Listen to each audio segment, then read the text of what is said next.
জয় গোপাল বন্ধুরা, আজ জন্মাষ্টমী, তাই সকাল সকাল স্নান সেরে আমি চলে এলাম মার্কেটে গোপাল ঠাকুরের ড্রেস কিনবো বলে।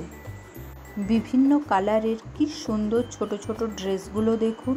কোনটা নেব ভেবে পাচ্ছি না, মনে হচ্ছে সবগুলোই নিয়ে নিই। আর এপাশে গোপালের কানের মুকুট, বাঁশি, মালা সমস্ত কিছু আছে। মার্কেট থেকে আসার সময় একটা তাল নিয়ে এলাম, এবার তাড়াতাড়ি এটাকে ছাড়িয়ে ফেলি।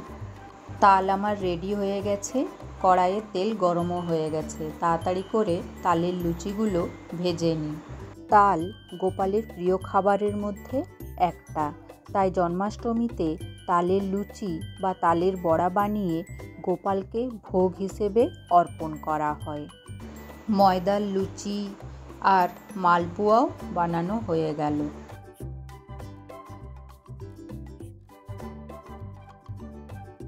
এখন গোপালের অভিষেক করছি। এই যে আমার গোপালের নতুন ড্রেস। এই লোটাস পটটা মিনা এনে দিয়েছে গোপালের জন্য ব্যাঙ্গালোর থেকে। এই চকলেটগুলো আমার ছেলে দিয়েছে গোপালকে।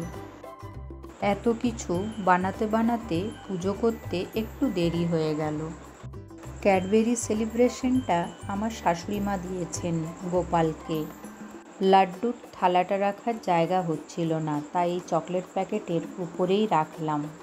গোপালের জন্মদিনে নাকি গোপালকে 56 রকমের ভোগ অর্পণ করতে হয়, কিন্তু আমি যেটুকু পেরেছি অর্পণ করেছি।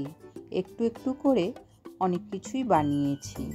প্রত্যেক খাবারে তুলসী পাতা না দিলে ভোগ অসম্পূর্ণ থেকে যায়। এই যে গোপালের কেক রেডি। আমার এই ভিডিওটি আপনাদের যদি ভালো লেগে থাকে তাহলে একটা লাইক আর চ্যানেলটাকে সাবস্ক্রাইব করে দেবেন।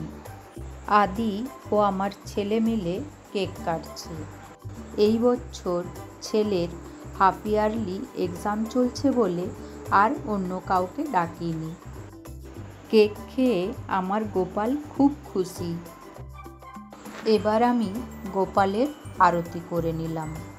গোপালের এবার ঘুমানোর সময় হয়ে গেছে। আজ এখানেই শেষ করছি বন্ধুরা। সকলে খুব ভালো থাকবেন, সুস্থ থাকবেন। পরের একটা ব্লগে আবার আপনাদের সঙ্গে দেখা হবে।